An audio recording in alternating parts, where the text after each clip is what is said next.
Hi, Donna. Hi, Bill.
Join me in our opening prayer. We are lovers, you and I, beloved, not in the ways of the world, but in the manner of being one, united in heart and soul. We may seem to be separate, yet appearances are not the truth. You are the truth, and I am you. We are one appearing as the many. Even though our illnesses and our weaknesses, our pains and our sorrows, our worries and our concerns seem oh so real, we recognize them for what they truly are, reminders to call out to you in our oneness. Allow each pain, each ache, each worry to bring us once again to face with you, with us. And in recognizing that oneness once again, let our hearts thank you and be filled with joy, with wonder, and with peace. For we are lovers, beloved, you and I. We are one. Thank you. Thank you. Thank you. So be it. And it is so.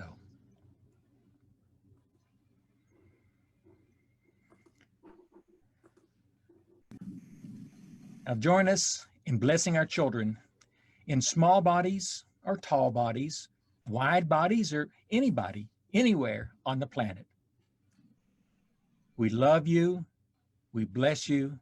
We truly appreciate you just the way you are. And we behold the Christ in you.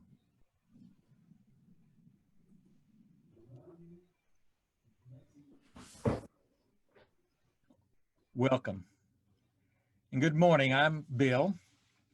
And on behalf of Unity in the Olympics, located in Port Angeles, Washington, I welcome you to our Sunday celebration service.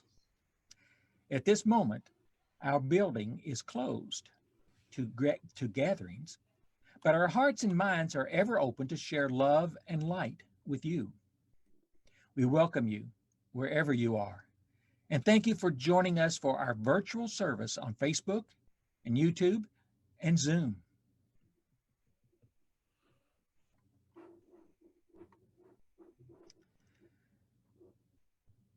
Now, let us focus our intention with an affirmation of the truth of our being, as together we recite that declaration of faith, the fundamental principle of the unity movement, as well as unity in the Olympics.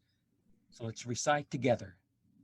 There is only one power and one presence in the universe and in my life, God the good, omnipotent. Now, let's say it again and know that those are powerful words, very profound. Let's repeat together. There is only one power and one presence in the universe and in my life, God the good, omnipotent.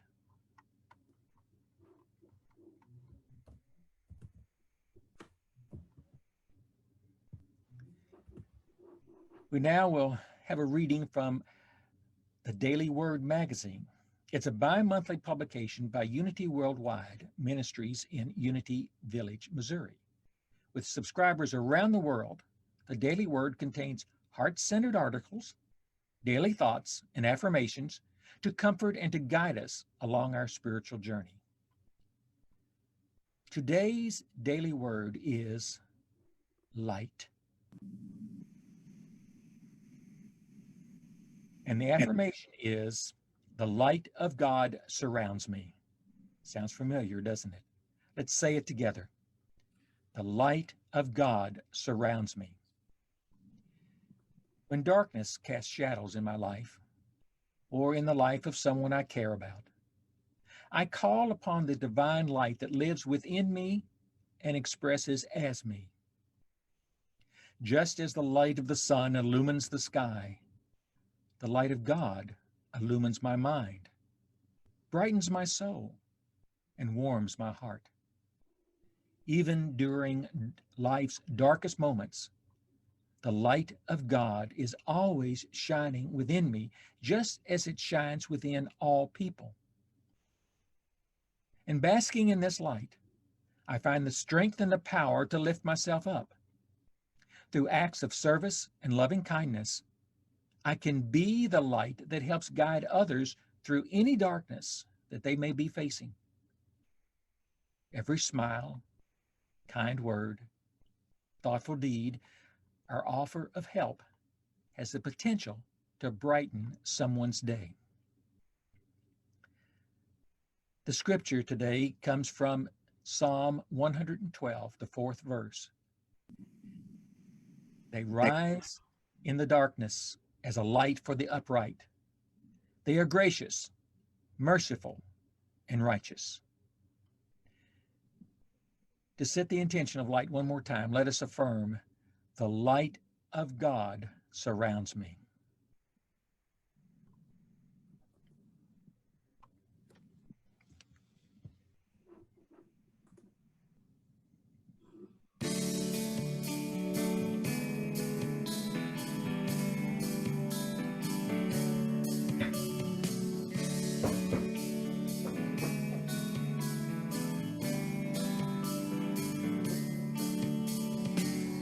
This glorious morning, why ask for anything more?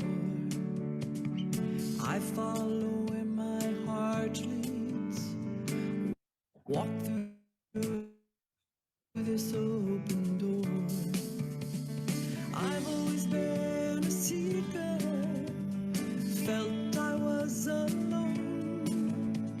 Now in this room full of smiling faces, I know I found my home. This is where joy is, this is where love is, this is a place where I am strong. This is where eyes meet, where kindred hearts beat. I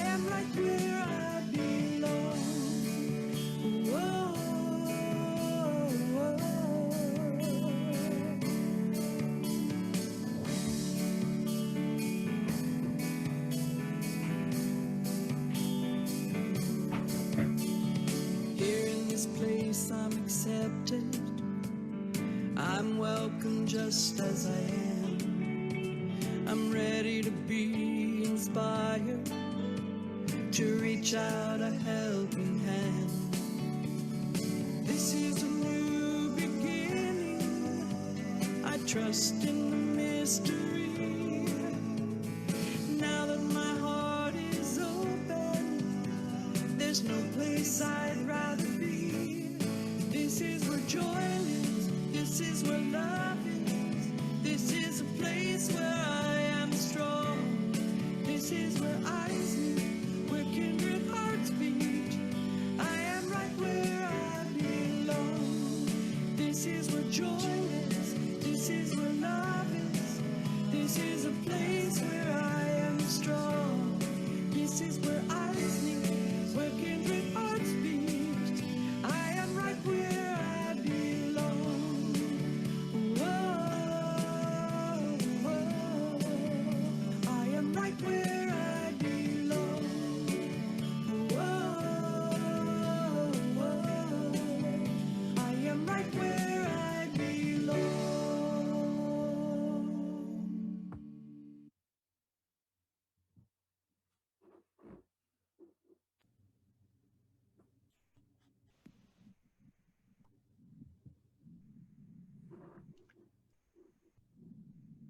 I think that music expresses what unity in the Olympics is. Our guest speaker today is Reverend Donna Little, and she's here with the message, Who Said Patience is a Virtue? I don't know how she wants to say that. Who says patience is a virtue? Or who says patience is a virtue? She'll tell us. You know, there are many colloquialisms which we state regularly. For example, patience is a virtue. Do you ever pause to wonder where these phrases come from and why we say them? What does patience is a virtue mean? This sentiment is a reflection upon someone's ability to wait for something. By calling patience a virtue or a state of moral excellence, it leads people to believe an ability to wait without agitation is an admirable quality. How did this phrase gain validity as truth in our history? We don't have to wait to find out, for I know that Donna will tell us. A little bit about Donna, most of you already know, but she is a Minister Emeritus for Unity in the Olympics. She continues to mentor congregants and leadership to expand our thinking and open our hearts to the presence of Spirit in our lives. She is a licensed and ordained Unity minister and brings the experience of serving churches in Texas, Oregon, and Washington, as well as experience in business, education, homemaking, parenting, and friendship. Donna's joy is sharing her learning as she practices the presence of Spirit. She lives in Sequim with her four furry, four-legged, fun-loving friends. Donna, it's up to you. All right. Thank you, Bill. That was fun, adding the fun-loving, and they are very fun-loving. You saw Sophie up here just a minute ago. She likes this Sunday morning routine of being a part of the program. So, what is patience? You know, as you said, patience is a reflection on one's ability to wait for something. And a virtue, if we say that patience is a virtue is a trait or a quality that is deemed to be morally good and that is valued as a foundation of principle and good moral being. By calling patience a virtue or a state of moral excellence, people are led to believe that an ability to wait without agitation is an admirable quality. And this is really interesting because patience often goes against our basic instincts. It's something everyone struggles with, including our earliest ancestors. But the good news is that patience is a skill that can be learned over time. The more we exercise patience, the less likely we are to become agitated when invited or asked or forced to wait for something. This is important because mastering this trait will make for a happier and a healthier life. Because we all know that holding that tension, that stress of why isn't this happening? Why isn't this working right at this moment? That creates a situation within our body that invites stress and invites the results of stress, which can be dis-ease. The more we exercise this patience, the less likely we are to become agitated. And this is important because it makes it for a healthier, happier life. And that's certainly one of the reasons why it's so famously touted as by writers and philosophers alike. A friend of mine says this about patience. She says, I have learned to be patient with my most valuable relationship, the one I have with myself. This in turn has leaked out and spilled over into all the other important relationships I have with other humans I love. In my current state of asthma-imposed retreat, she says, I have long ago passed the place of fear.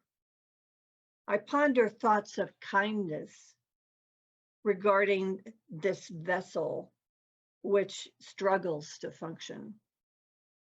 My soul watches her with appreciation and gratitude, and we wait together for healing, mind, body, and soul.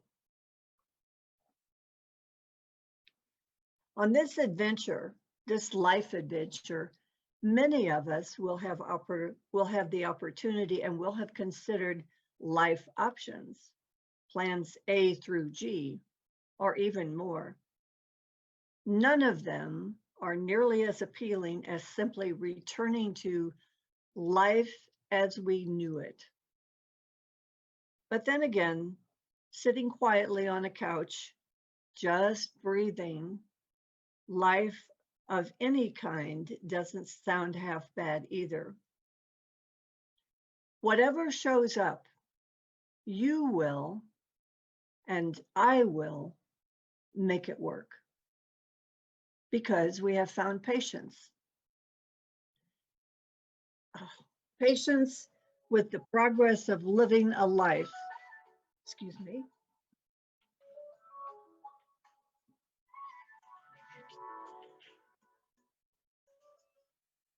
Patience with the process of living a life, knowing that life is fluid, ever-changing, and never stagnant. Patience with who you were, who you are today, and all the people you have yet to become. Patience with a past you don't regret, a now you can't control, and a future you have yet to imagine. Patience. Patience to let go of what needs to go. Your work, perhaps your income, your ego, your health, your home. All the things to make room for what needs to come. Life, love, healing, comfort, and help.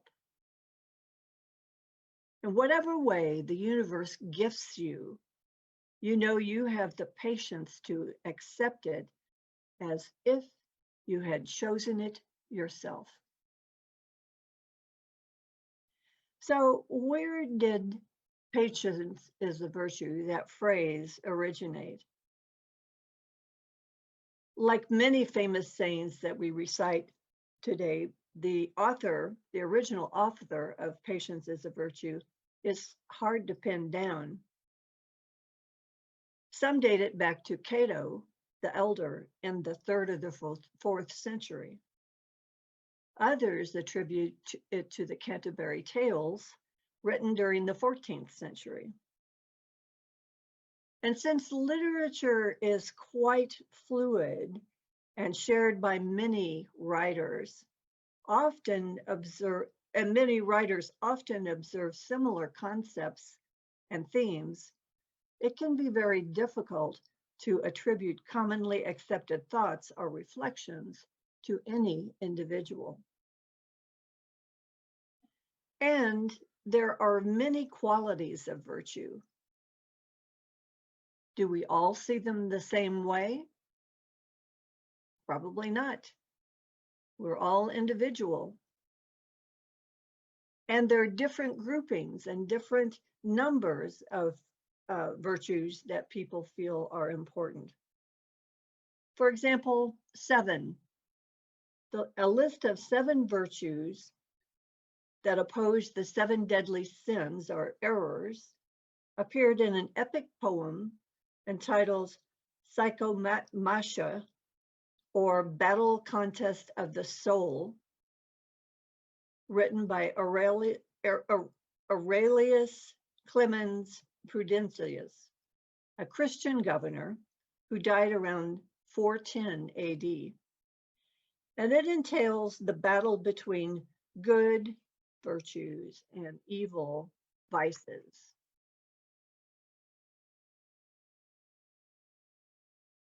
The enormous popularity of this work in the Middle Ages helped to spread the concept of holy virtue throughout Europe. Somewhat later, Pope Gregory, a Catholic leader, released his list of 7 deadly sins around 590 AD. The 7 virtues then became identified as chastity, temperance, charity, diligence, patience, kindness, and humility. Practicing them is said to protect one against temptation from the 7 deadly sins. So that's how it all comes together. So of this list of 7, patience is included in that list. And then on the list, it shows other meanings or other words that represent that thought. So for patience, the words are forgiveness and mercy. That's the way that we practice patience. Patience. How do we turn you off?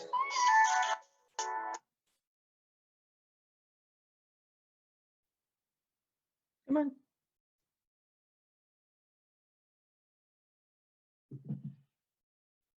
Now it's off. So forgiveness and mercy. And the sin or the error that that corresponds with patience is wrath or anger. And I can really experience that when I become impatient, then I'm usually feeling frustrated and sometimes angry. And how do I deal with this? Because it just seems to be beyond my ability to fix it or do anything to make it anything better. So that's what we're looking at in patience.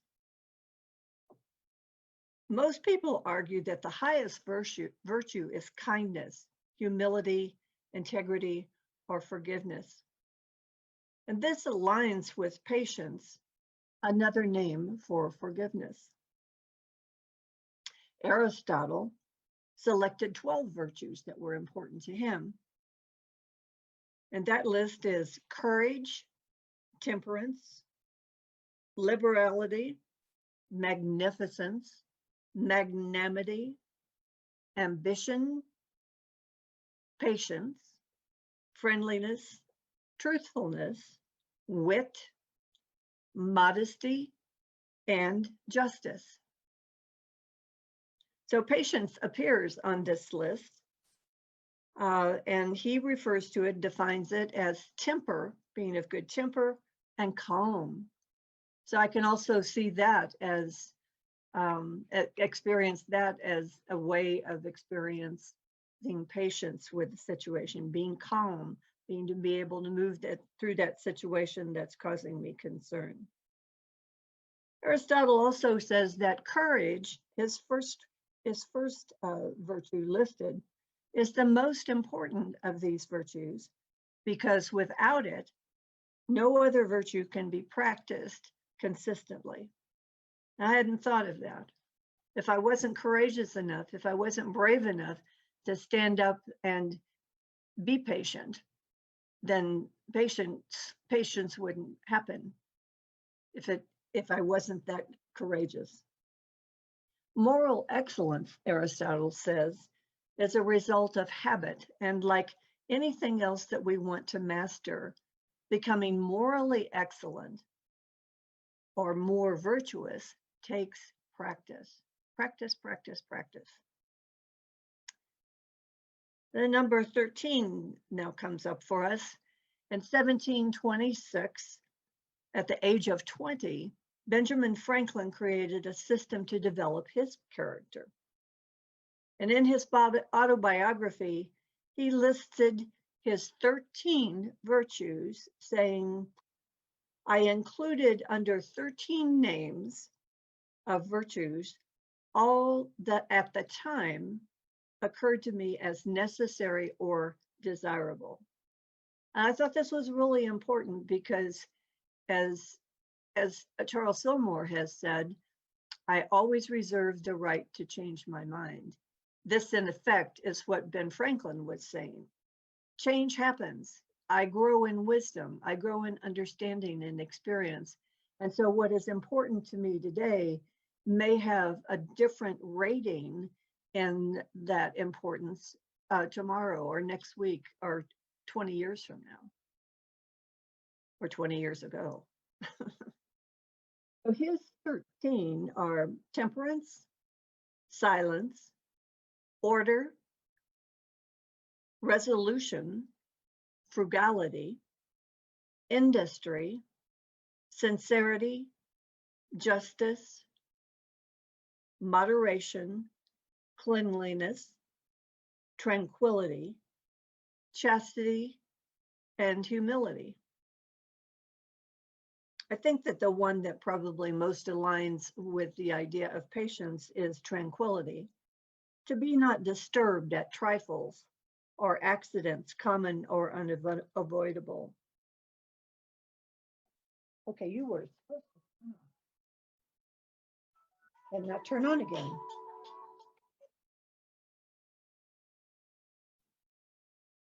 Patience, Donna, patience.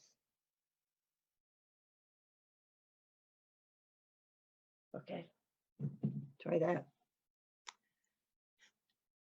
Not all of these terms, you probably won't believe this, but I didn't intend for that to happen as a part of this presentation. I mean, I think it's working to show patience, but anyway. You know, not everybody looks at these qualities and says that they are virtues. They use other names for those terms. For example, Charles Fillmore talks about 12 qualities that are important in his study and his philosophy, and he calls these the 12 powers of men. So those are faith, imagination, here in the third eye, will, understanding, power, love, wisdom, order, strength in the small of the back, zeal, release, and life. And of those 12, I think release is probably the closest thing that I understand to patience, because release is a letting go of those things that no longer serve us, like the phone. Doesn't serve me right now.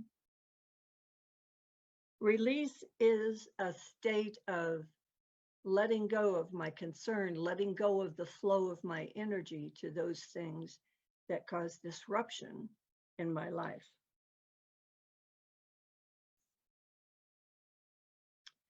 And we did a book study last year on the book of Mastering Life's Energies by Maria Nemeth. And in her book, she talks about standards of integrity.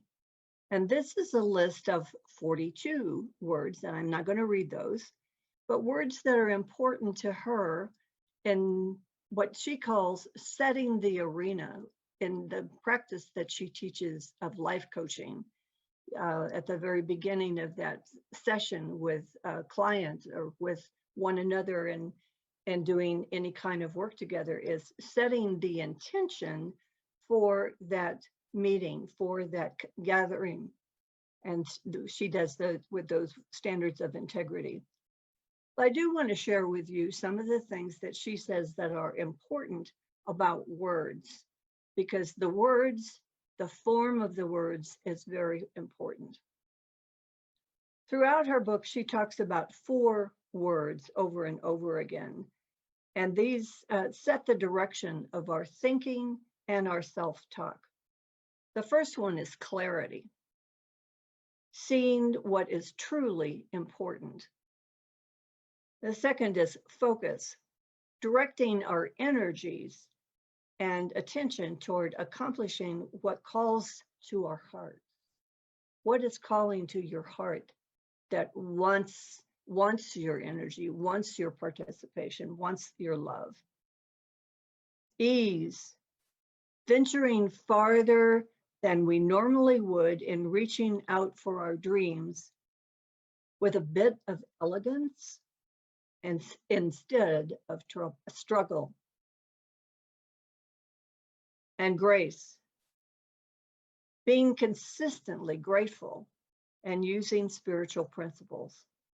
Those 4, clarity, focus, ease, and grace, you see consistently through her book as she talks about the various aspects of mastering life's energies. Another thing that Maria says is people who are successful are willing to do what they don't necessarily want to do. They are willing to do what they are afraid of doing. And they are willing to do what they don't know how to do because they know the way will be made clear. They have learned to say yes to their lives. And one way to say yes is to say, I am willing. I am willing.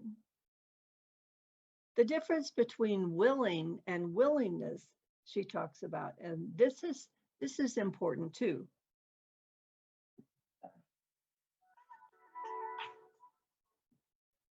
Not far enough.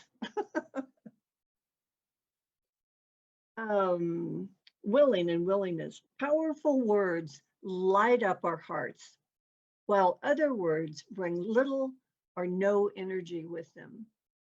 And I think we all have experienced that certain words just, enliven us. They open our zeal and bring our energy up and alive. And other words just, don't have any impact at all for us. So words that we use in everyday life to direct our attention and affect how capable we experience ourselves to be are very important. Willingness, the word willingness is a noun. And like eagerness, readiness, oneness, and openness, a noun refers to a thing, a person, an object, and we experience it as outside of ourselves, something that we possess, like a car, or a cute cat, or a silly phone.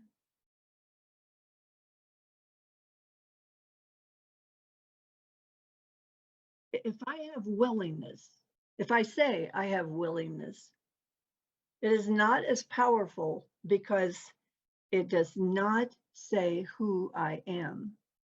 I have willingness. I have it. I have a cup of water. But it does not say anything about who I am and how I express. If I use the term I am willing, the I am, it is the most potent statement you can ever make, she says. It signifies that right here, right now, we are ready to go ahead with our life without being forced. It is an adjective describing this trait that we have. It's in us. It is a part of us. It is how we express. Another word that she uses in association with I am willing is nevertheless. Nevertheless means despite a situation or circumstance. It means all the same, or even so. To put nevertheless in front of I am willing means that even with my doubts, fears, judgments, evaluations, attitudes, states of mind, and points of view, even with the usual limiting inner chatter going on in my head that tells me to turn back, to wait a while, or to retreat, I am saying yes to my life's adventure. I am willing. So say this with me. Nevertheless, I am willing. Say that with me. Nevertheless, I am willing. And feel how that feels. I feel a tingling, right here in my heart area. Nevertheless, I am willing. And I encourage each of us to remember that sometimes the thing I must be willing to do is to be patient, to wait calmly, to know that things can happen in a different order or at a different speed than the one that I have created in my mind. It can happen. Nevertheless, I am willing to be patient. So I invite you to join me now in a time of meditation. I invite you to find a comfortable position, to sit comfortably and to allow your body to relax. Take a deep breath in and let that go.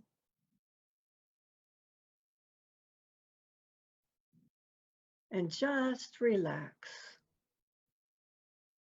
Feel any stress or tension moving out of your muscles. Feel your arms relax, and your legs, and your spine.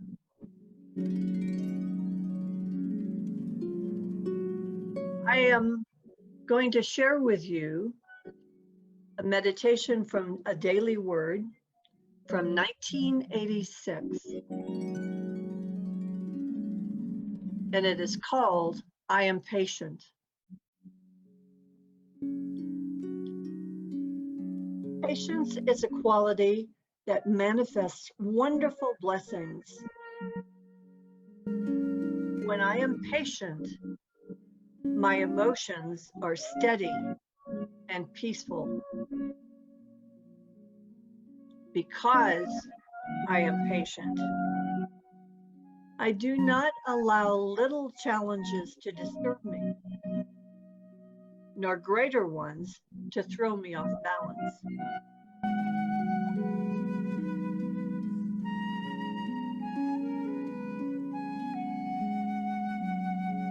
I hold steadfastly to my course, for I know that God guides me in ways of fulfillment. in peace, in harmony.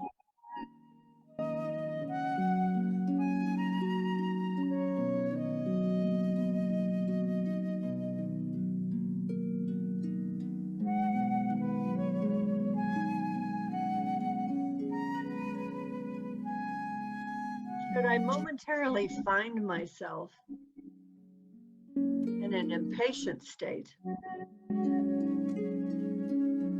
I remind myself that all things are working together in an orderly and harmonious way.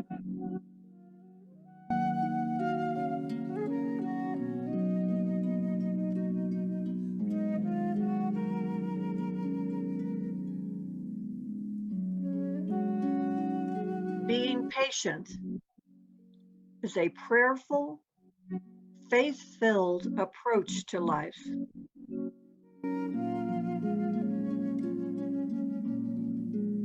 It is the mind activity of knowing that good ultimately triumphs.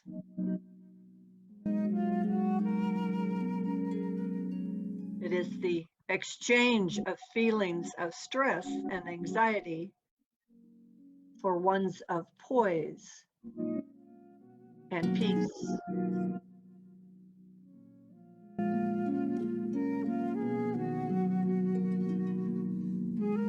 I am patient, for I know that God unerringly provides for all my needs and desires.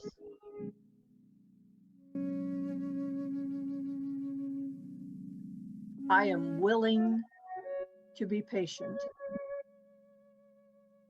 And say that again with me, please.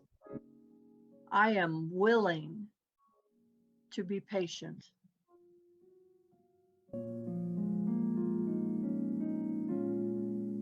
In the name and in the nature of Jesus the Christ. Amen. Amen.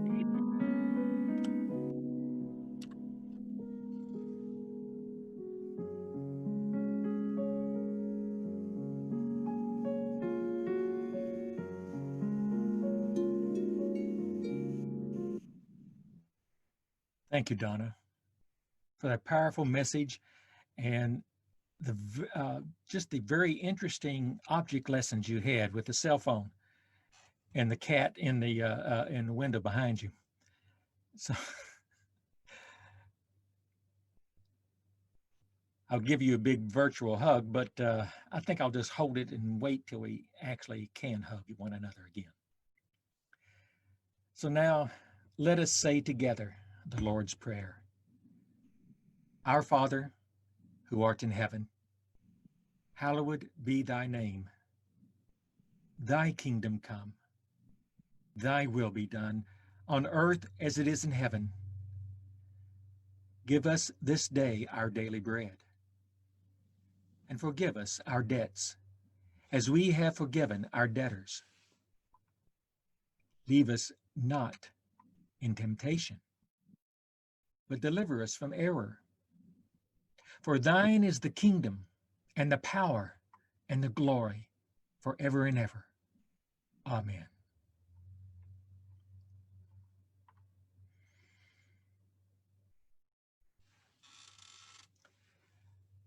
We wish to thank all of you in advance for sharing your tithes, your gifts, and your offerings with us this week. We've been using your gifts to maintain our facility and our work, including enhancements to our technology and improvements to our communications. So let us take this moment to hold the thought of our gifts in mind and heart, and join me in blessing our gifts together. Divine love, through me, blesses and multiplies all that I am, all that I have, all that I give, and all that I receive, I give in love. Please send your gift by mail to Unity in the Olympics, 2917 East Myrtle Street, Port Angeles, Washington, 98362. Or go to our website at www.unityintheolympics.org and click on the yellow donate button, wherever it may be, to tithe by credit card or PayPal.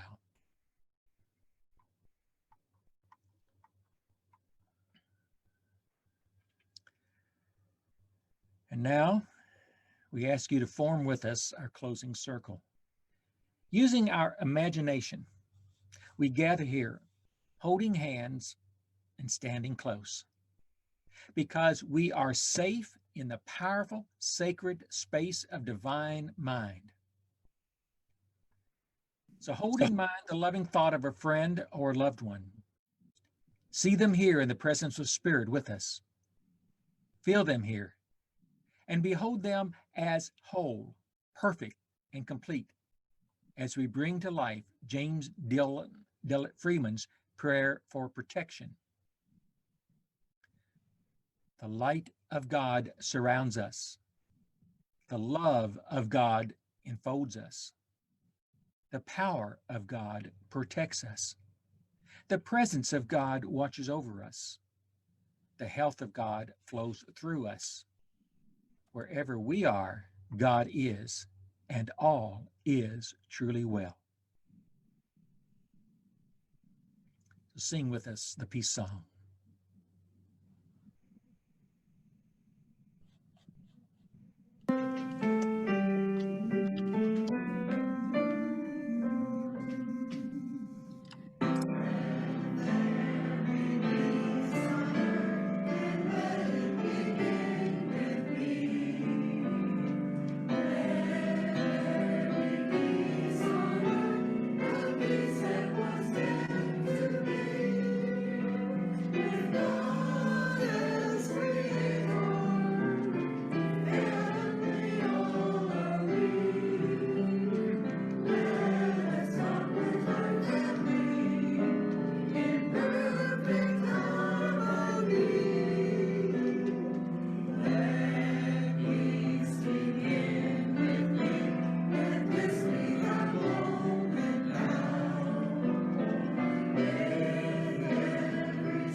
Thank you for joining us today.